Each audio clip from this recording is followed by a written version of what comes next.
दोस्तों, आज फिर मैं नई परख के दर्शकों को सीधा संबोधित करने वाला हूं। हमेशा की तरह मेरी बात बिना किसी लाग लपेट के, बिना किसी हेर-फेर के सीधी और सटीक होगी।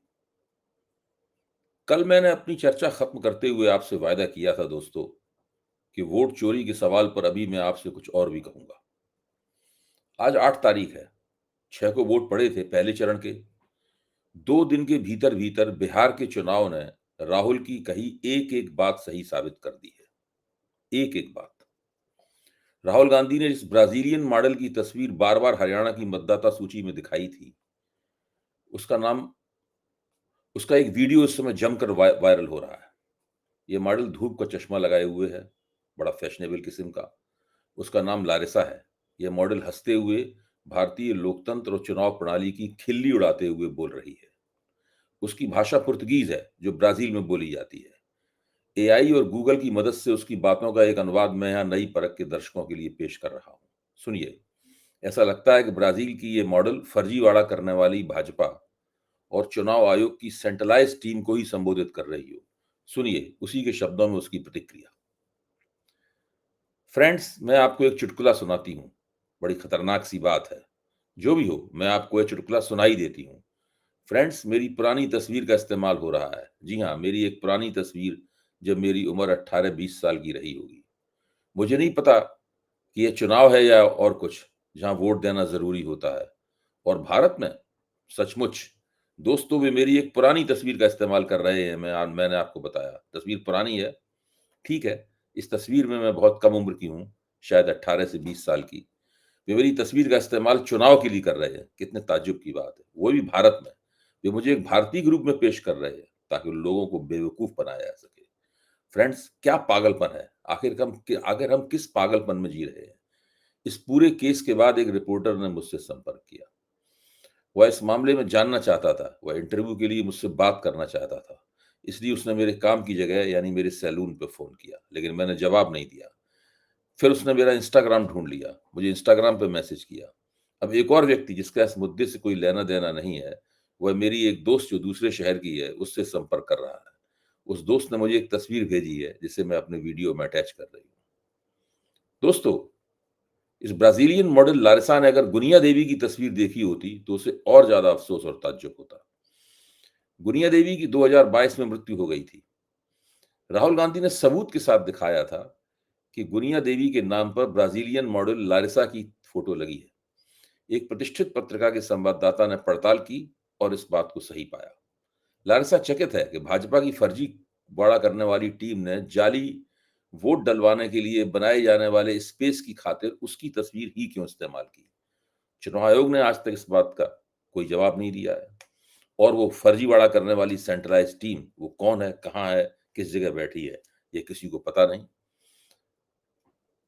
ये एक ऐसा सवाल है जिसका जवाब केवल चुनाव आयोग दे सकता है कि आखिर मतदाता सूची में लारिसा की तस्वीर कैसे आ गई, और एक बार नहीं अनेक बार।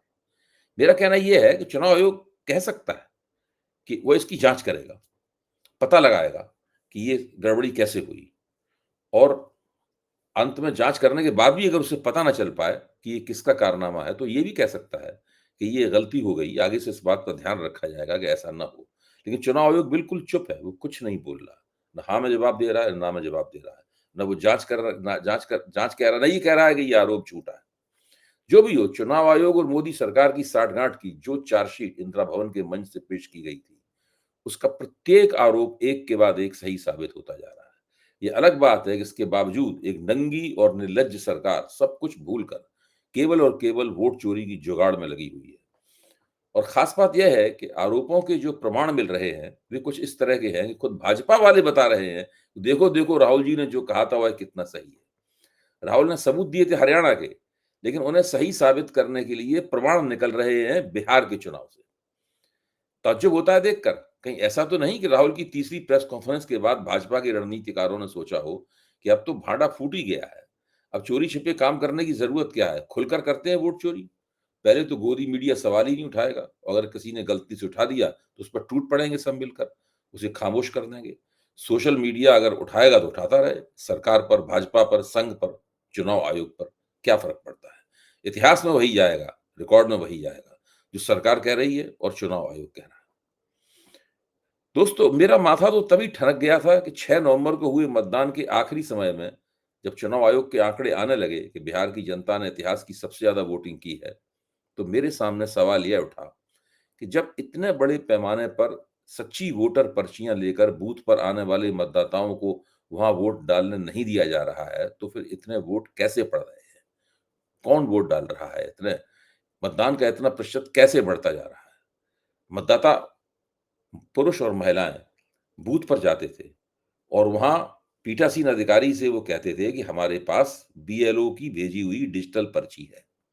उसके बावजूद दिन-दिन भर इंतजार करने के बाद उनको बिना वोट डाले वापस आना पड़ रहा था। मैं ये सोच ही रहा था कि तभी दिल्ली की आम आदमी पार्टी के नेता सौरभ भारद्वाज का पोस्ट किया गया एक वीडियो सामने आ गया। आंखें खोल देने वाला था ये वीडियो। यह एक करनाल स्टेशन से जाने वाली स्पेशल ट्रेन का वीडियो था, जिसमें हरियाणा में काम करने वाले बिहारी मजदूर भरे हुए थे। जब एक पत्रकार ने ट्रेन में सवार लोगों से पूछा कि आपकी टिकट किसने कटवाई है, तो उन्होंने बेझिझक जवाब दिया कि बीजेपी ने कटवाई है। इनमें से कई लोग बीजेपी का पटका भी पहने हुए थे। वे हंसते हुए कह रहे थे कि बिहार में वोट डालने जा रहे हैं, मोदी जी को वोट देंगे। सैनी जी बोले थे कि वोट करना है, फ्री आ रहे हैं, आने जाने का टिकट करवाया है। एक महिला ने कहा कि वह समस्तीपुर की है, बिहार जा रही है मोदी जी को वोट देने के लिए। दूसरी महिला ने भी साफ कहा कि वह बीजेपी को ही वोट देने के लिए जा रही है। वहां स्टेशन पर नेता की वर्दी पहने हुए एक व्यक्ति नोटबुक में सबके नाम नोट कर रहा था। भाजपा के जिलाध्यक्ष भी वहां मौजूद थे। भाजपा के वहां मौजूद सभी पदाधिकारी खुलकर स्वीकार कर रहे थे कि उन्होंने विशेष व्यवस्था करवाई है ताकि हरियाणा के बिहारी वहां जाकर उनकी पार्टी को वोट डाल सकें। सवाल यह है कि अब चुनाव आयोग क्या बोलेगा? कानून के अनुसार किसी वोटर को उसके घर से मतदान केंद्र तक ले जाना भी गैर कानूनी है। यहाँ तो लाखों लाख रुपए खर्च करके हजारों वोटर प्रदेश के बाहर से बिहार भेजे जा रहे हैं। प्रमाणित करने के लिए किसी और सबूत की जरूरत नहीं है। यह क्लिप एबीपी चैनल पर भी दिखाया जा चुका है। सोशल मीडिया में भी पूरी तरीके से वायरल है और इसमें भाजपा के स्थानीय नेता, जिला स्तर के नेता स्वयं स्वीकार कर रहे हैं कि इस पूरी ट्रेन की व्यवस्था उन्होंने कराई है।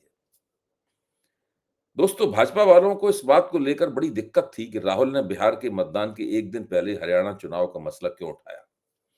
अब उनकी भी समझ में आ रहा होगा कि राहुल ने ऐसा क्यों किया था।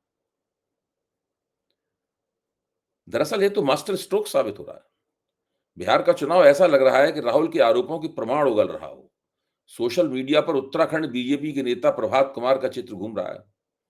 8 नवंबर 2025 को इन्होंने बिहार में अपना वोट डाला। इससे पहले 23 जनवरी 2025 को इन्होंने उत्तराखंड में देहरादून नगर निगम चुनाव के दौरान वोट डाला था। 19 अप्रैल 2024 को इन्होंने उत्तराखंड लोकसभा के चुनाव में वोट डाला था। 14 फरवरी 2022 को इन्होंने उत्तराखंड में विधानसभा चुनाव के दौरान वोट डाला था।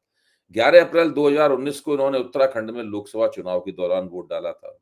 18 नवंबर 2018 को उन्होंने उत्तराखंड में देहरादून नगर निगम के चुनाव में वोट डाला था। और गजब बात तो यह है कि उत्तराखंड में इनका एपेक नंबर अभी भी एक्टिव है। तो ये बिहार में कैसे वोट कर रहे हैं? इसका मतलब इनके पास बिहार में भी एक एपिक नंबर है। गजब फर्जीवाड़ा चल रहा है। दूसरे एक और सबूत देखिए। एक है बिहार में एनडीए की सांसद शांभवी चौधरी। वे मुस्कुराती हुई दिखा रही हैं अपनी दोनों हाथों की उंगलियों पर लगी वोट डालने पर लगाई जाने वाली स्याही। पहली बार चुनाव में दोनों हाथों की उंगलियों पर इंक लगाई जा रही है। अब आइए संजय झा पर। ये भारतीय जनता पार्टी दिल्ली के हाकर एवं रेहड़ी पटरी प्रकोष्ठ के सह संयोजक हैं। फरवरी 2025 में उन्होंने विकसित दिल्ली के लिए मतदान किया था। अब नवंबर 2025 में इन्होंने विकसित बिहार के लिए वोट डाला। कोई आप ताज्जुब नहीं हो जब यही संजय झा साहब अभी जब तमिलनाडु में चुनाव होगा तो विकसित तमिलनाडु के लिए वोट डालते हुए दिखाई पड़ेंगे। क्या कहना है? यह बीजेपी दिल्ली के उत्तर पूर्वी जिले, आप देखिए, बीजेपी दिल्ली के उत्तर पूर्वी डिस्ट्रिक्ट के पूर्वांचल मोर्चा के जिला अध्यक्ष मनोज मिश्रा को इनका एपिक आईडी AZK3249 264 उत्तर पूर्व दिल्ली में, नॉर्थ ईस्ट दिल्ली में रजिस्टर्ड है। दिल्ली चुनाव में बड़े जोर शोर से यहां सरकार बनवा रहे थे, अब बिहार में वोट कर रहे हैं। संतोष ओझा भी पीछे नहीं है, वे दिल्ली बीजेपी की पूर्वांचल मोर्चा के अध्यक्ष हैं। फरवरी 2025 में दिल्ली विधानसभा चुनाव में वोट किया था और नवंबर 2025 में बिहार विधानसभा चुनाव में वोट वोट कर चुके हैं। बीजेपी के पूर्व सांसद राकेश सिन्हा भी इसी श्रेणी में आ गए हैं। फरवरी 2025 में दिल्ली विधानसभा में वोट दिया था, अब नवंबर 2025 में बिहार विधानसभा में वोट डालते हुए उंगली पर लगा चिन्ह गर्व से दिखा रहे हैं। कोई चोरी छिपे नहीं है। किसी को जो भी करना है कर लीजिए। भाजपा का खेल अब खुला है और साथ में फरक्कावादी भी है। एक और प्रमाण देखिए, हरियाणा में पलवल के एक घर में 501 वोट रजिस्टर्ड होने की बात राहुल गांधी ने कही थी। यह घर बीजेपी नेता और पूर्व पार्षद का है। दैनिक भास्कर को मकान में 501 दर्ज वोटरों की जगह एक बच्चे समेत वहां सिर्फ 7 लोग रहने वाले मिले। मकान मालिक शिवराम खुद हैरान है कि उनके पते पर 501 वोट कैसे रजिस्टर्ड हो गए। माहौल क्या है? प्रोग्राम चलाने वाले मशहूर राजीव रंजन पूछ रहे हैं वोटरों से। वोटरों की शिकायत थी कि उनका वोट कट गया है। राजीव ने पूछा, तो फार्म नहीं भरे थे आप लोग? वोटर कोई आया ही नहीं फार्म भराने, तो कैसे भरते? ये है बिहार एसआईआर की सच्चाई। उधर बिहार के समस्तीपुर में ईवीएम से निकलने वाली वीवीपैट पर्चियां सड़क पर फेंकी हुई मिली है। यह घटना चुनाव आयोग पर बड़े सवाल खड़ा कर रही है। चुनाव आयोग को बताना चाहिए कि किसके कहने पर वीवीपैट पर्चियों को फेंका गया था। पूरा देश यह सब ध्यान से देख रहा है। लोगों के दिमाग में यह हकीकत रजिस्टर्ड होती जा रही है कि उनके लोकतंत्र को कैसे लूटा जा रहा है। यह मामला पूरी तरीके से जनता की अदालत में पहुंच चुका है। दोस्तों, आज की चर्चा खत्म करने से पहले मैं आपसे आपके अपने सोशल मीडिया मंच नई परख के बारे में कुछ कहना चाहता हूँ। आप सभी ने नई परख को इतना प्यार दिया है, इसके लिए सभी का तहे दिल से शुक्रिया। अगर आप चाहते हैं कि मैं आपके लिए अलग से कंटेंट बनाऊँ, आपकी टिप्पणियों का जवाब दूँ या आपके सुझाव पर चर्चा करूँ, तो आप हमारे चैनल का हिस्सा बन सकते हैं। अगर आप नई परख चैनल का हिस्सा बनना चाहते हैं, तो आप मेरे वीडियो बाकी सब्सक्राइबरों से 1 घंटे पहले देख पाएँगे। आपकी टीका टिप्पणियों का जवाब मैं दूँगा, आपके लिए हर दिन स्पेशल शो करूँगा और आपके सुझाव अपनी वीडियो में शामिल भी करूँगा। आज बस इतना ही। जाने से पहले मैं एक बार फिर आपसे अपील करूँगा कि आप नई परख को सब्सक्राइब करें, उसके साथ एक गहन रिश्ता बनाएँ, अपने सुझाव दें ताकि मैं अपने कार्यक्रमों को और बेहतर कर सकें। धन्यवाद दोस्तों।